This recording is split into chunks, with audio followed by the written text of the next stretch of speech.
teman-teman, dalam video ini, kelompok kami akan membahas topik mengenai rencana strategi pemasaran rumah sakit. Tujuan pembelajarannya adalah untuk, pertama, mengetahui langkah-langkah utama dalam membangun rencana strategi untuk organisasi perawatan kesehatan. Kedua, mengetahui apa yang dilakukan dalam melakukan analisis lingkungan. Ketiga, mengetahui bagaimana analisis SWOT dan analisis 5 kekuatan dapat memperkaya proses perencanaan strategi. Yang terakhir, mengetahui konten apa yang harus disertakan dalam rencana pemasaran. Perencanaan strategi dimulai dengan mengembangkan definisi bisnis. Definisi bisnis membutuhkan pemahaman 5 elemen, yaitu pertama, sejarah, tujuan, kebijakan, dan pencapaian. Kedua, preferensi pemilik dan manajemen saat ini. Ketiga, lingkungan pasar. Keempat, sumber daya. Yang kelima adalah kompetensi khusus. Langkah selanjutnya adalah identifikasi pelanggan. Terdapat 3 kategori yang dibagi berdasarkan kepentingan pelanggan, yaitu pertama, mereka yang paling terpengaruh oleh apa yang dilakukan perusahaan. Kedua, mereka yang paling ingin perusahaan pengaruhi. Yang ketiga, mereka yang dapat membantu perusahaan memajukan bisnis. Langkah selanjutnya adalah proposisi nilai.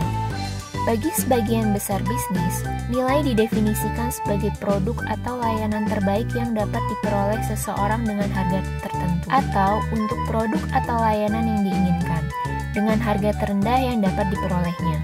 Oleh karena itu, perpaduan yang tepat antara biaya, kualitas, dan akses sangat penting bagi perusahaan untuk memberikan nilai pelanggan.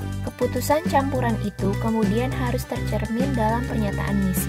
Keberhasilan tidak hanya bergantung pada seberapa baik setiap departemen melakukan pekerjaannya, tetapi juga pada seberapa baik berbagai kegiatan departemen dikoordinasikan untuk melakukan proses bisnis inti, yang meliputi hal-hal berikut. Pertama, penginderaan pasar. 2. Realisasi penawaran baru. 3. Ikatan saluran. Keempat, akuisisi pelanggan. Kelima, manajemen hubungan pelanggan. Selanjutnya, manajemen pemenuhan. Selanjutnya, penetapan tujuan. Setelah sebuah organisasi telah menentukan misinya, maka ia harus merumuskan tujuannya. Agar tujuan menjadi bermakna, perusahaan harus memiliki setidaknya 5 karakteristik berikut. Yang pertama, tujuan harus jelas terkait dengan pernyataan misi. Yang kedua, tujuan harus didefinisikan dengan jelas. Yang ketiga, tujuan harus terukur. Yang keempat, tujuan harus diprioritaskan. 5. Penetapan tujuan harus mencakup waktu target yang harus dicapai. Langkah berikutnya adalah strategi. Meskipun menentukan misi dan tujuan organisasi itu penting, seseorang juga harus memiliki rencana untuk mencapainya. Rencana ini disebut strategi bisnis. Penyusunan strategi yang berguna dan tepat melibatkan setidaknya 4 langkah. 1. Penilaian lingkungan internal dan eksternal, dan perencanaan. 2. Implementasi strategi. 3. Evaluasi keberhasilan strategi. Dan 4. Penilaian ulang. Keempat langkah ini dapat digambarkan dalam siklus berikut. Pemasaran memainkan peran penting dalam proses ini. Untuk produk serta layanan dan organisasi, rencana pemasaran adalah instrumen utama untuk mengarahkan dan mengoordinasikan sumber daya organisasi untuk mencapai tujuan unit. Rencana ini mencakup unsur strategis dan taktis. Rencana pemasaran strategis mendefinisikan pasar sasaran dan proposisi nilai yang akan ditawarkan. Rencana pemasaran taktis menspesifikasikan fitur dan manfaat dari setiap penawaran produk dan keputusan penetapan harga, promosi, dan tempat. Langkah yang keenam adalah analisis SWOT. Salah satu metode tertua dan paling populer yang digunakan untuk menilai lingkungan adalah penentuan kekuatan, kelemahan, peluang, dan ancaman organisasi. Analisis kekuatan dan kelemahan memberikan penilaian terhadap lingkungan internal perusahaan, pertimbangan peluang, dan ancaman memberi perusahaan penilaian terhadap lingkungan eksternalnya. Kekuatan, kelemahan, peluang, ancaman.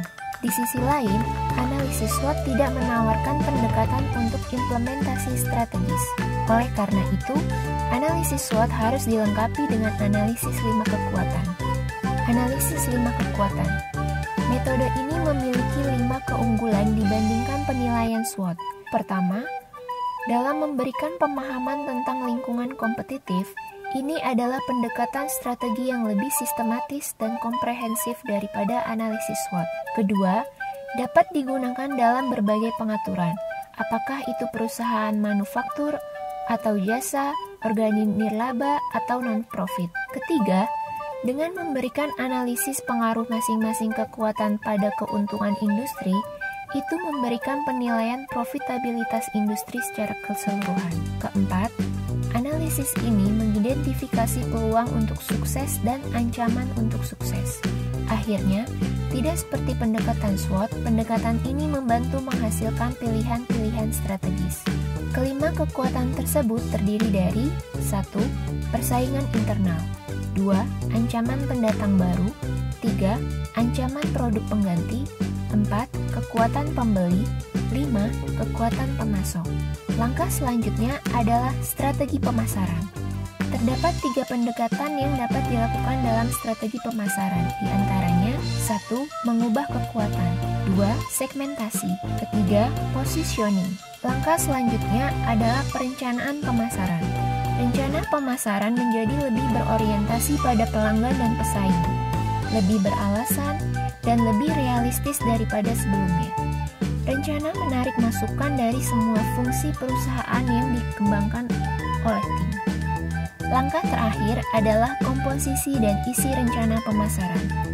Rencana pemasaran terdiri dari 1. Ringkasan eksekutif dan daftar isi, 2. Analisis lingkungan, 3. Peluang dan analisis masalah, 4. Tujuan, 5. Strategi pemasaran, 6. Program aksi, 7. Proyeksi keuangan, 8. Kontrol implementasi.